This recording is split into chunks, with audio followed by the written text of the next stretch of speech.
mandat ngeen bokk ci ngeen jël prise de position boobu.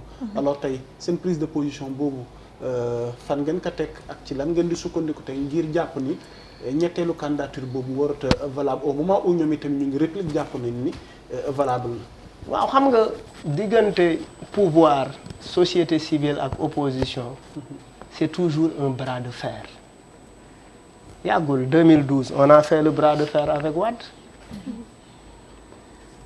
bi Wade fexe ba conseil constitutionnel valide candidature am il y avait deux options appeler au boycott ou appeler à invalider sa candidature par les urnes. Et je me rappelle, Tchad, en allant voter, il dit ignorer royalement le bulletin de Wade. Il est allé même jusqu'au bout à dire que le bulletin de Wade, je prends ça avec un gant. Et il avait pris le bulletin de Wade avec un gant. Est-ce que tu vas donc ignorer royalement le bulletin de Wade? Le gars, il waxoon parce que jàpp nañ ni def na forcing, etc., etc. Maintenant, li may seetlu te di ci sant bu baax Y'en a marre. Moo tax ce qui reproche aux gens, oui, Y'en a marre, mobiliser tout le... Y'en a marre n'est pas un groupe. C'est un concept. C'est un état d'esprit. On est parvenu à transmettre cela aux jeunes. Eh man, ñaata at laa am? J'aurai 49 ans en juin. Je ne le fais pas, je fais peut-être 25 ans. Ah oui. yaa ngi jën ba tey. maa ngi nekk booy ba tey xam nga. moroomu ñoom Babs. oui booy quoi xam nga. mais j'aurai 49 ans en juin. Macha Allah. En 2011, j'avais moins que ça, fait moins de 10 ans. L'âge avance et les choses se réduisent quoi. En fait. Oui, c'est-à-dire loolu la et puis énergie. C'est-à-dire si on est là, si moi je suis là à refaire les mêmes choses qu'en 2012. Ouais. Mais ça si veut dire le que même j'ai pas contexte réussi revient. ma transmission. Si le même contexte revient malade. Oui mais ça xam nga lu ma mën. Parce que dafa mel épisode 2000. non li may def nii ak am solo toog nii ci télé bi di wax. Il y avait quelque chose à inculquer. Est-ce que tu sais que en ce moment-là je sensibilise ñu ngi sensibiliser pour nit ñi inscrire. Moi quand j'ai vu le rush. Y'en a marre bëgg a organiser campagne man leen déet sant leen yàlla. Vous avez inspiré les gens. moo nekkoon feetu xel bi quoi. Oui c'est-à-dire c'est ça xam nga loolu foog nit ñi di jaajëfal nit ñi. Y'en a marre yàggul le Pays-Bas daf leen nommé ambassadeur des consciences jox leen prix boo xamante ne ñi koy am ci àdduna bëriwul. dafa am benn jour moo tax il faut que ñu def ndànk ak internet. am benn waay. jékki-jékki rek je sais pas quel média moo tax internet doy waar dafay manipuler internet. jékki-jékki jël sam benn xarit bu tudd Paco xam hip hop trop. jël benn photo bu Paco nekk man ak ambassadeur u Pays-Bas ñu encercler ambassadeur u Pays-Bas ne moom mooy njiitu góor jigéen ñi encercler Paco ne moom mooy xawma nan Diouf mooy jàppale góor jigéen ñi te xam nga Paco taalibe Serigne Touba bu mag la xam nga man ku ma fekk ma toog nga naan Malal c'est un promoteur de l'homosexualité. ak ni nga ko doon définir. oui ak ni ma ko doon définir. c'est-à-dire il faut en fait il faut que les gens arrêtent. Maintenant on manipule les gens après aussi il y a des gens qui ont voulu exister à partir de Y'en a marre pour donner sens à leur existence pour ñëw ñu xàmme leen. Mais c'est normal dans cette société. Oui c'est normal mënoo ko bañ. Maintenant nag après ils ont fait beaucoup plus de dégâts mais ñooñu pourtant aujourd'hui ils nous parlent ils viennent vers nous ils nous demandent conseil. mais ñun ñu ngi fi ñu newoon ba tey exactement gars yi ñu ngi fi ñu newoon ba tey et puis c'est un mouvement man mouvement moo tax ma découvrir benn dëkk bu tudd Ñiit c'est dans le Daara Jolof dëkk boobu amul police amul gendarmerie il y a les neutres bu famille yi amee problème wala ay xuloo xam am ñoo koy régler dëkk boobu ñoo tabaxal seen bopp école ñoo amal seen bopp bus ñoo amal seen bopp lépp. Donc moom permettre ma découvrir loolu moom permettre aussi ma yokk sama culture politique. bi ñu jàppee Congo en mars 2015 man ak Fadel Alioune Sané. Macky Sall wàllu la. C'est normal.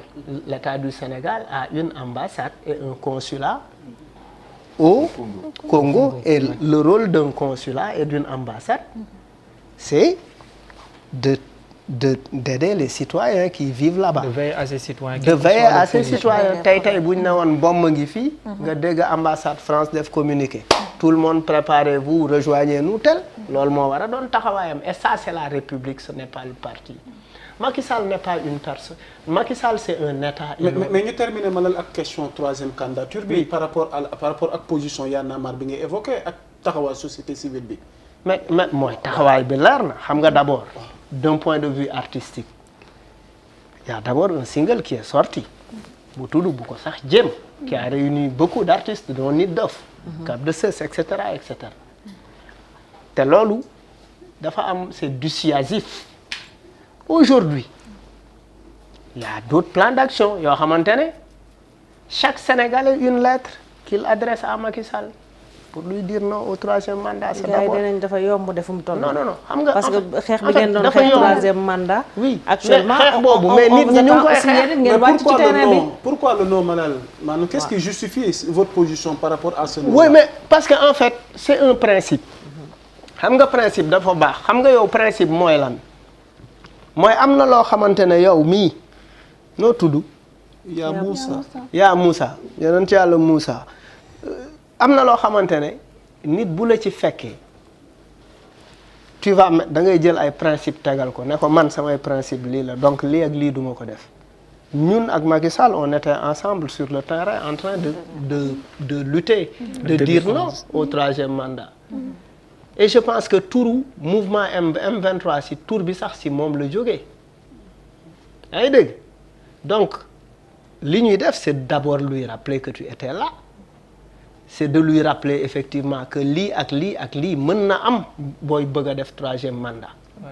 Maintenant notre travail c'est de sensibiliser les citoyens sur cette question comme on a toujours fait mais la mobilisation elle dépend des citoyens elle ne dépend pas de Y'en a marre parce que bi ñuy xeex 2011 le 22 bi ñu daje Daniel Brottier politiciens yi opposition di wax oui on va saisir l'Union européenne on va tel dañ nan la non affaire bi c'est tout de suite ou jamais. Si vous laissez le truc le 23 gars yi voté ji il fallait en tant qu'artiste on connaissait notre influence.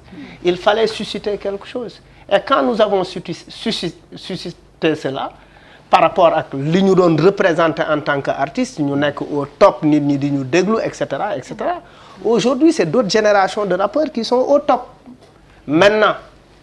Dans une relative opacité, da ngay choisir entre accomplir ou trahir. Nous on avait choisi et puis chaque génération, c'est aussi une question de génération. Transmission bi quoi. C'est une transmission, ce n'est pas xam nga taxaw fii naan je suis le dépositaire de la lutte contre la troisième candidature da ngay nax sa bopp. Kan mooy dépositaire bi? Mais est-ce que Y'en a marre sax mënul wax ni mooy dépositaire du troisième candidature en 2011 parce que ki njëkk takk boppam ci grille yi c'était le député Cheikh Bamba Dièye Karim Xurum Xaq combien de fois il a été arrêté sur des questions yoo xamante ne sur des questions qui concernent les Sénégalais. ba nee na dootu ci waxati sax est-ce que tu vois yaa ngi gis il y a énormément de choses maintenant li ñuy wax il y a des ak ni ñu koy waxee il y a des personnes que ça touche et que ça mobilise dans la rue maintenant tout dépend c'est aux jeunes d'apprécier mois de mars j'étais dehors en train d'observer ce qui se passe ma daje ak benn boy mu ne ma yow grand looy wut fii ñun amoon 11 ans la ñu amoon 2011 léegi suñu at yokku na xawma lan yokku na 11 ans léegi on a 22 ans dam lan gàlle ngeen toog ñun ñooy xeex c'est ça. Réussir ngeen seen mission. Oui donc en fait et puis nañu il faut encourager ce type de mouvement il ne faut pas les écraser parce que ñiy xeex pour que ces mouvements-là disparaissent amalu leen benn njëriñ parce que ce que nous faisons même bu nit ñi yaakaaree ni ñu ngi ciy am xaalis jeexital bi muy am ci askan wi pour que démocratie sax ci réew mi moo gën a am solo li nit ñi parce que nit ñi ci njort rek la ñuy dox parce que ñenn ñi ils disent ah comme que Macky Sall ñëw na fa ah am nañ xaalis comme que dem nañ fa comme que tubaab yi ñëw nañ fa et cetera finalement nit ñi yaakaar ci ñun wii gis ngeen Y'en a marre ñu ngi tukki man j'ai fait le tour de l'Europe et du monde avec Viviane en 2004 ay non dañuy am oto moi j'ai eu ma première 4x4 en 2004 en 2005 amoon naa ko après teg ko fële parce que dugg 4x4 ak dugg taxi gi ak saret laa yemal ah alors que est-ce que loolu du tax tey pour édifier beaucoup de Sénégalais yi jàpp ni depuis bi ngeen defee le combat vous Y'en a marre que ngeen commencé liggéey gouvernement bi da ngeen nekk dans le confort. non mosuñ liggéey gouvernement est-ce que non bon li Sénégalais jàpp nee nañ est-ce que bi ngeen combat bi ngeen mëne woon en 2011. ngeen dem tey ba gagné combat boobu. tey ñu jàpp ni Sénégalais yi bari jàpp ni tey am ngeen yenn confort yi. est-ce que pour édifier beaucoup de Sénégalais duñ leen gis tey parce que man amaana wala beneen Sénégalais bu gisee Malal dina gën a si lay gën a am sañ-sañ dem wàcc ci terrain bi xeex ak moom est-ce que si Macky Sall mu ngi essayer forcer briguer 3e mandat ci mois de novembre décembre nag war nañ xaar Y'en a marre mu wàcc sur le terrain. war nañ gis bépp Sénégalais attaché à la démocratie ci mbedd mi mu taxaw ñaxtu bañ ko de la manière la plus pacifique taxawaay boobu du pour ñun parce que il ne faut pas que nit ñi foog ni encore une fois je reviens sur les dépositaires des questions de la démocratie kenn amul Decroix bi ngay gis mu àndoon ak Ablaye Wade ànd ak Landing après ànd ak bokk ci nguuru Ablaye Wade li mu daj pour multipartisme am di xeex dans la clandestinité Malal Talla daju ko ñooñu c'est des tortionnaires brésiliens la leen Senghor doon indil ñuy wekki seen wee yi ak ay tenailles électriques Mamadou Dia Kédougou lañ ko tëj Valdiodio Ndiaye dëkk bi dafa am histoire Ablaye Wade de manière stratégique kenn mësu ko ci tëj ci jamonoy Senghor mu choisir parti de contribution parce que dafa jàpp ni approche radicale bi ñee am doxalul mbir yi mu nax Senghor ne ko man parti de contribution la lay def et ça xam après il en est arrivé là maintenant groupe bu nekk yaay déterminé maintenant li ngay wax c'est tellement intéressant gis nga tey bu ñu demee 2012 bu ñu demee Sonko falu en 2024 nit ñi changé perception ci Guy Marius Sagna fekk mu ngi jub di doxal sàccul lewalul mais nit ñi sur la base de li ñuy njort ñoo yor nguur gi léegi parce que il faut qu'on éduque les citoyens à changer leur rapport avec les tenants du pouvoir et que en fait dëkk ce n'est pas les élus ñoo koy defar c'est simplement des managers il faut que les populations s'engagent il faut que li xew ni continuer di am ñuy am une masse critique forte pour effectivement toll ci benn niveau de préserver les acquis mais maanaam yóotuwaat yeneen acquis démocratique par exemple aujourd'hui war nañu dëgëral suñuy institution bu ñu amoon ndëgërlaay bu war justement fii ci laa la bëggoon interpeller pour mu doon benn continuité rek parce par que rapport il nous à reste ces peu de temps. institutions là donc mënuñoo ñàkk bañ a wax lu mel ni la justice oui ndax su ma xalaatee justice rek sama xel dee dem ci sa son boobu nga def ak Fada Freddy muy ñaari kaso waaw déjà mos nga def prison waaw def naa ko fii def naa ko Congo également sa prison fii nu mu demee oui boo bon ci mënee di ka oui benn bi xeex la ñu dem beneen bi ministre de l'intérieur en 2014 taxaw ñu wooma pour ma wax à Guédiawaye sur la jeunesse et la drogue devant une délégation de l'Union européenne ma ne leen drogue bi foog autorités yi fàtt frontières yi si la drogue passe c'est parce que il y a pas un travail sérieux au niveau de nos frontières maritimes de nos frontières terrestres et aériennes il faut que autorités yi def seen liggéey bi ma wàccee ci podium bi ñu takkal ma mono di yóbbu ma police Guédiawaye. Ah bon? Oui, donc après je suis envoyé en prison pour ça. Combien mais de temps? en même temps juste une semaine donc en fait prison. On te reprochait quoi?